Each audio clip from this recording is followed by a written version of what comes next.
Alhamdulillah,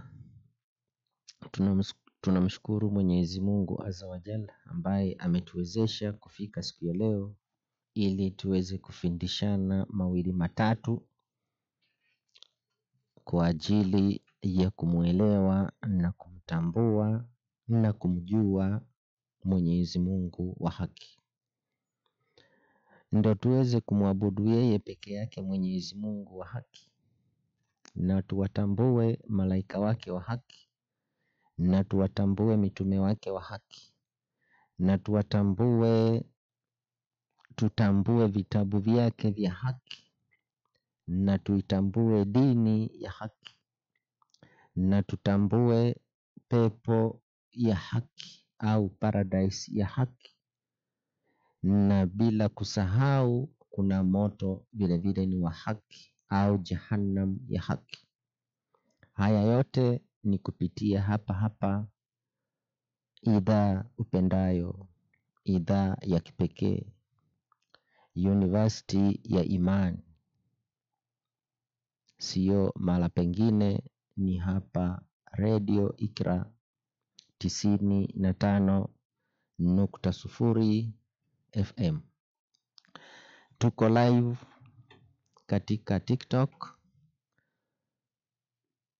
yangu ya Din ya Haki Official, DEEN ya Haki, DEEN ya Haki Official. Halafu vile vile TikTok live Radio Iqra, na bila kusahau YouTube bado vile vile tuko live. Mada ni uongo wa kwanza na uongo wa pili wa kujificha nyuma ya Pasaka, kuwa Pasaka ni hivi na hivi. Tutatumia muda ambao tutajaliwa na Mwenyezi Mungu Subhanahu wa Ta'ala kujua ukweli ni upi na uongo ni upi. Yaani kawaida yetu tunasema maelezo kwa daktari, kujitetea kotini, habari magazetini, statement police station. Hapa sisi University ya Imani tunategemea maandiko, tuache vitabu viseme, bila kukejeli mtu, bila kutukana mtu, na bila kudharau mtu, maana sisi wote ni binadamu, tulitoka kwa Nabii Adam alayhi salam, ndio maana tunaitwa wanadamu. Hakuna mwana ng'ombe au mwana mbuzi, sisi wote ni wanadamu. Asilia yetu ni Nabii Adam na mke wake Hawa, na wote ndio tunategemea kuwa kama si wao basi sisi hatungekuwa duniani. Itakuwa ni makosa makubwa kumtukana mtu au kumkejeli ndugu yako au dada yako bila kufahamu asilia yetu sisi wote ni moja peke yake. Naam, swali la kwanza katika swali la kwanza katika mada, uongo wa kwanza na uongo wa pili. Mada ndio hiyo, uongo wa kwanza na uongo wa pili katika muktadha wa Pasaka. Hapa namuona Aisha pale akiwa Parklands, anatoa salamu zake, tunapokea inshallah. Swali la kwanza, kama Pasaka ni kusulubiwa kwa Yesu, kwa nini mtu aliyeitwa Yuda Iskarioti alienda akajinyonga? Na hapa kuna uongo pia wa kwanza na uongo wa pili. Yaani andiko la kwanza kitabu cha Mathayo 17:5 linasema Yuda alijinyonga. Na andiko la pili Matendo ya Mitume 1:18 linasema alienda akajitupa, alipanda juu kwenye mwinuko akajitupa, kisha akapasuka matumbo akafa. Sasa tunaamini yupi katika hawa wawili? Ni yupi aliyemsaliti Yesu? Yule aliyejinyonga au huyu aliyejitupa akapasuka matumbo? Hapo question mark. Ukiweza kupata jawabu hapo utakuwa umefaulu. Swali la pili tunauliza, kuna Yesu wa saa 3 kasulubiwa saa 3, na kuna Yesu wa kusulubiwa saa 6, na kuna Yesu aliyesulubiwa saa 9, na kuna Yesu aliyesulubiwa baina ya saa 6 na saa 9. Yaani haijulikani ilikuwa ni saa ngapi, lakini tunaambiwa ni baina ya saa 6 na saa 9. Huyo ni Luka anasema. Kwa hiyo kila mmoja hapa amepeana Yesu wake kivyake, akiwa anaongozwa na Roho Mtakatifu. Sasa ni wewe utuambie, hawa wote kwa kuwa waliongozwa na Roho Mtakatifu, wametueleza Yesu wa kwanza saa 3 kasulubiwa, huyo ni Mathayo. Huyo ni Marko. Marko anasema saa 3 kasulubiwa Yesu. Mathayo anasema baina ya saa 9 kasulubiwa Yesu. Yohana anasema saa 9 amesulubiwa Bwana Yesu. Kisha Luka anamalizia kusema haikujulikana ni saa ngapi, lakini ilikuwa baina ya saa 6 na saa 9. Hapo katikati kuna mambo yalifanyika.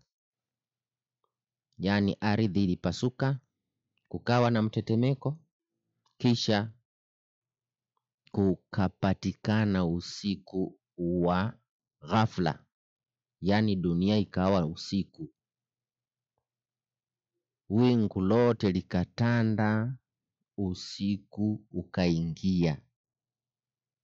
Jambo ambalo halikubaliki kisayansi wala kifikra ya mwanadamu aliyebobea katika elimu na anatumia akili zake vizuri. Haikubaliki kuwa usiku unaweza badilika ukawa mchana, au mchana unaweza kubadilika ukawa usiku. Kwa hivyo ndivyo walivyosema. Marko amesema saa 3. Huyu Yohana hakusema saa 6 ndio alisulubiwa. Anasema, anampinga Marko, anasema saa 6 Yesu alikuwa bado mahakamani anahukumiwa saa 6. Huyu ni Yohana 19:14 ukiendelea. Lakini Marko 15 kuanzia 16 mpaka 25 anasema saa 3 asubuhi kazi kuisha. Anakuja Mathayo 27:32 mpaka 44 anasema saa 9. Huyu ni nani? Mathayo. Lakini Luka mtakatifu naye anatofautiana na wote. Anasema katika Luka 23:44. Luka anasema ukianzia 30 mpaka 44, Luka anasema kutoka saa 6 mpaka saa 9 Yesu alikuwa yuko hai, lakini ardhi ilitetemeka na dunia ikabadilika ikawa usiku. Kwa hivyo swali tunauliza, among the above mentioned Jesus, who is the correct Jesus Christ, son of Mary? Katika hao Yesu wote ambao tumewataja wanne, yupi mtoto wa Mariamu aliyesulubiwa wa kweli? Sasa jawabu nalo wewe. Ndio tukasema mada ya leo, uongo wa kwanza na uongo wa pili. Uongo wa kwanza ni huo tunauangalia kuwa kasulubiwa. Lakini wacha sasa tuingie kwenye vitabu tuone, je, vitabu vinasemaje? Tunaanza na Qur'an tukufu. Kitabu cha Qur'an kitatupa mwelekeo pale ili tuweze kujua mbivu na mbichi katika mada hii. Sura ya 4 tunaanza na aya yake ya 157. Anasema Allah subhanahu wa ta'ala baada ya audhu billahi minashaitanir rajim, na kwa ajili ya kusema kwao sisi tumemuua Masihi Isa mwana wa Mariamu, mtume wa Mwenyezi Mungu, hali hawakumuua wala hawakumsulubu, bali walibabaishiwa mtu mwingine. Aya inasema hawakumuua bali walibabaishiwa mtu mwingine. Na kwa hakika wale waliohitilafiana katika jambo hili kwa hakika hawakumuua. Nabii Isa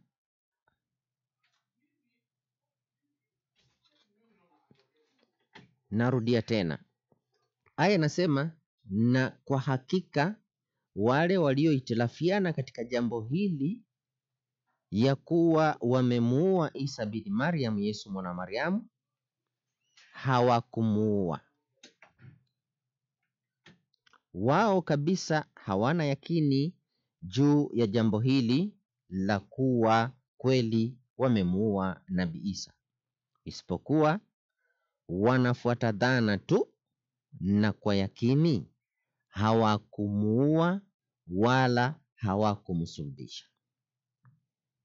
Aya ya 158 inasema, bali Mwenyezi Mungu subhanahu wa ta'ala alimunyanyua kwake, na Mwenyezi Mungu ni mwenye kushinda na mwenye hikma.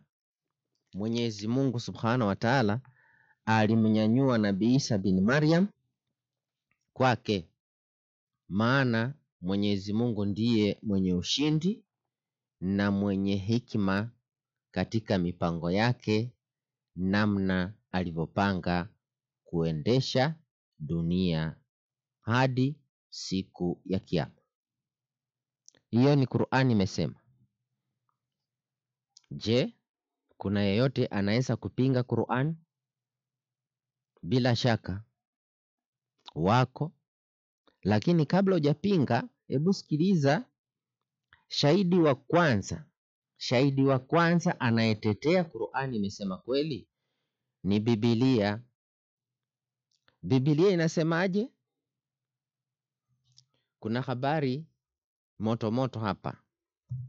Kwanza Biblia inasema Kutoka 20:13, usiue. Kwa hivyo atakayeua ni mtu wa motoni huyo.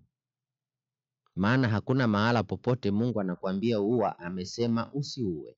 Sasa unaua kwa idhini ya nani? Ya sheitani. Na anayeua kwa idhini ya sheitani, huyo ni mtu wa motoni. Angalia katika kitabu cha Mwanzo 22 mstari wake ni wa 2. Nabii Ibrahimu alayhi salam alivyoamrishwa na Mwenyezi Mungu Subhanahu wa Ta'ala amchinje mwanawe Ismail. Je, alimchinja? La. Mwenyezi Mungu Subhanahu wa Ta'ala alimleta mwanakondoo, akawa ndio aliingia katika ile nafasi ya Ismail, akawa ndiye wa kuchinjwa yule mwanakondoo, na Nabii Ismail akabaki yuko hai na akaendelea kufanya kazi ya utume akiwa pamoja na baba yake Ibrahim. Kwa hiyo hapa tunaambiwa ikiwa Nabii Ibrahimu peke yake kapewa mtihani wa kuchinja mwanawe, kisha akakombolewa kwa mnyama kondoo, na hapa kulikuwa na mawasiliano baina ya Mwenyezi Mungu na Ibrahimu direct. Mwenyezi Mungu anamwambia mchukue mtoto wako wa pekee, nenda ukamchinje. Ibrahimu alikuwa na imani ya sawasawa na akaweza kupita mtihani ule. Leo tunaambiwa Yesu mwana wa Mariamu alitumwa kuja kufa kwa ajili ya wanadamu. Swali, wapi Mungu alisema leo namtoa Yesu aende kusulubiwa? Wapi andiko Mungu amesema namtoa Yesu aende kusulubiwa, kama vile alivyomwambia Ibrahimu, nenda ukamchinje mwanao? Na iwapo andiko lipo linalosema Mungu anasema Yesu nenda usulubiwe, swali linakuja, aliyetumwa kumsulubisha Yesu alikuwa anaitwaje? Alikuwa ni pastor au ni bishop au ni askofu? Alikuwa anashiriki kanisa gani? La Jehovah Witness, la Anglikana, la Catholic, Salvation Army au dini ya Msambo au Akorino? Na huyu na kanisa lake hilo alikuwa wa Jumamosi au wa Jumapili? Iwapo haya maswali unaweza kuyajibu, utakuwa umevunja mada hii ya leo kuwa uongo wa kwanza na uongo wa pili katika muktadha wa kusulubiwa kwa Yesu, wakisema ni Pasaka. Lakini haya maswali yote kama hayajapata jawabu, basi ukweli unasimama kuwa Mwenyezi Mungu anachukia anayekwenda kinyume namna alivyoamrisha katika kitabu chake cha Biblia. Kwa hivyo hapa tunapata Qur'ani imesema walijigamba wale Wayahudi, wakataka kusema walimuua. Wanamwambia Mtume Muhammad sallallahu alaihi wasallam walimuua Isa bin Maryam, na yeye vile vile watamwangamiza. Ndio Mwenyezi Mungu anajibu hoja yao kwa Mtume Muhammad sallallahu alaihi wasallam, hawakumuua wala hawakumsulubisha, wanafuata dhana tu, lakini kwa kweli hawana yakini katika hilo jambo la kusema walimuua wale Wayahudi. Sasa tuje katika Biblia, tunapata ni kweli Yohana 7:1 Yesu anakimbia Wayahudi, anaenda sehemu ya Galilaya, maana Wayahudi wanapanga njama ya kumuua. Alikimbia akawa mkimbizi, na katika kukimbia kwake, sikiliza haya maneno ndio aliyasema katika kitabu hichi cha Yohana 7, tunaanzia mstari wa 25. Tutasoma taratibu ili anayefuatilia aweze kupata faida kubwa. Muda unakwenda mbio na mada hii inatakiwa imalizike, ndio raha yake. Ikibaki kiporo itakuwa haijaeleweka vizuri, haijafahamika vizuri. Napenda sana mada ikiisha, manake haya maandiko yote yanasomwa ili anayesikiliza na kufuatilia aweze kuelewa na kujua ukweli uko wapi na uongo uko wapi. Kitabu ni cha Yohana 7, tunaanzia mstari wake wa 25, tutasoma taratibu mpaka mstari wa 33. Andiko linasema, basi baadhi ya watu wa Yerusalemu wakasema, je, huyu Yesu siye mnayemtafuta ili mumuue? Wayahudi wanasema, na kumbe Yesu mwenyewe ananena waziwazi akiwa mbele yao, wala hawakumwambia neno lolote. Na wanamuona ndio huyu, hawakumwambia chochote. Andiko linasema, yamkini hao wakuu wanajua hakika ya kuwa huyu Yesu ndiye Kristo, lakini hakuna yeyote aliyemwambia neno lolote. Na mstari wa 25 unasema walikuwa wanamtafuta ili wafanyeje? Wamuue. Lakini hapa yuko na wao na wanamuona ndio huyu, na hata wengine wanasema huyu ndiye Yesu Kristo, lakini hakuna mmoja aliyemkamata wakati huo. Andiko linaendelea mstari wa 27 linasema, lakini huyu Yesu twamjua atokako, bali atakapokuja yeye Kristo hakuna juae kule atokako. Ina maana hapa wanamzungumzia Yesu, lakini hawamuoni wakati yuko na wao. Sasa we jiulize swali, hizi habari zinapatikana kwa Biblia, ushawahi kusomewa? Mstari wa 28 unasema, kitabu cha Yohana 7:28, basi Yesu akapasa sauti yake hekaluni akifundisha na kusema, mimi mnanijua, na huko nitokako mnakujua vile vile, wala si kuja kwa nafsi yangu, ila yeye aliyenipeleka ni wa kweli, msiyemjua nyinyi. Mimi namjua kwa kuwa nimetoka kwake Mwenyezi Mungu huyo, naye ndiye aliyenituma.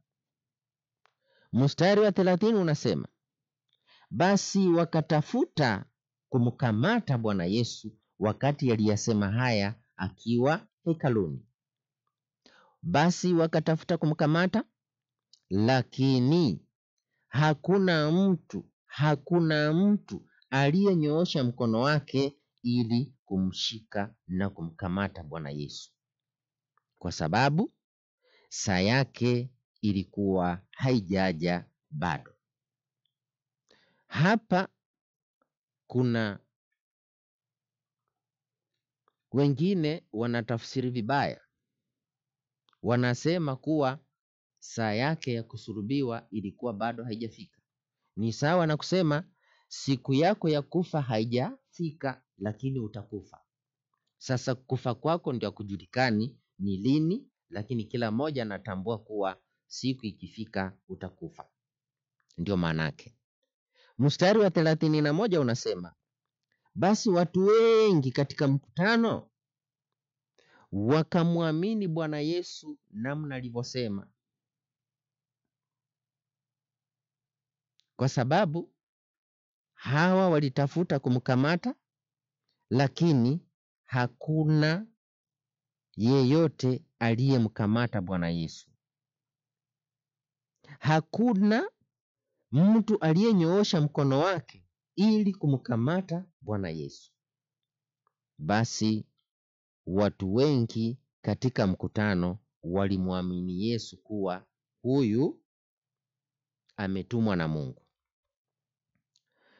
Wengine wakauliza wakisema, atakapokuja Kristo huyu Yesu, je, atafanya ishara nyingi zaidi kuliko hizi alizozifanya huyu?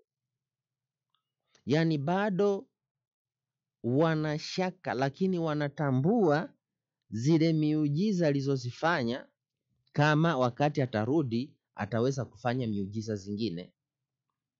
Hapa inamaanisha, kama unaelewa maandiko haya, ni kuwa Yesu yupo na wao hawamuoni wala hawamtambui. Ndio wanauliza kama atarudi tena, je, ataendelea kufanya miujiza yake alivyofanya mwanzo? Sikiliza mstari wa 32 unasemaje? Mafarisayo wakawasikia mkutano wakinung'unika. They were murmuring. Wananung'unika hivi juu yake Bwana Yesu. Basi wakuu wa makuhani na Mafarisayo wakatuma watumishi ili wamkamate Bwana Yesu. Sikiliza habari hizo. Baada ya wale Wayahudi na Mafarisayo kuonekana wakinung'unika kuhusu Yesu, maana Yesu yuko, wanamuona, lakini wale waliopanga njama ya kumkamata hawajamkamata. Basi wakatuma jeshi, kikosi kikuu, kikundi kikaenda kutafuta Bwana Yesu ili kimkamate. Swali, je, walimkamata? Hapa sasa, hii ni ushahidi wa kuthibitisha Qur'ani imesema kweli. Hawakumuua wala hawakumsulubisha, wala hawana yakini katika hilo jambo kuwa walimsulubisha au walimuua.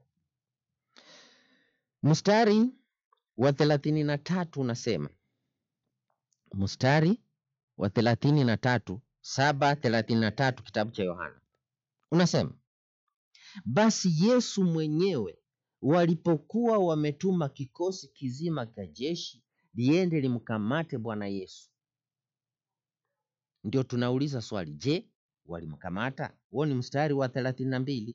Sikiliza mstari wa 33. Yesu sasa anatoa sauti yake. Yesu anasema, basi bado kitambo kidogo nipo pamoja nanyi, kisha mimi Bwana Yesu naenda zangu kwake yeye aliyenituma. Na kwa sababu mmetumwa kunitafuta mimi, mutanitafuta sana wala hamutaniona. Mstari wa 34, mutanitafuta sana wala hamutaniona, nami nilipo nyinyi hamwezi kufika. Nami nilipo, mahali nitakapoenda, nyinyi hamwezi kufika. Swali, ni nani alimfikia Yesu? Je, Yesu alikuwa mrongo? Anasema mtanitafuta sana ili munikamate, lakini hamutaweza kufika.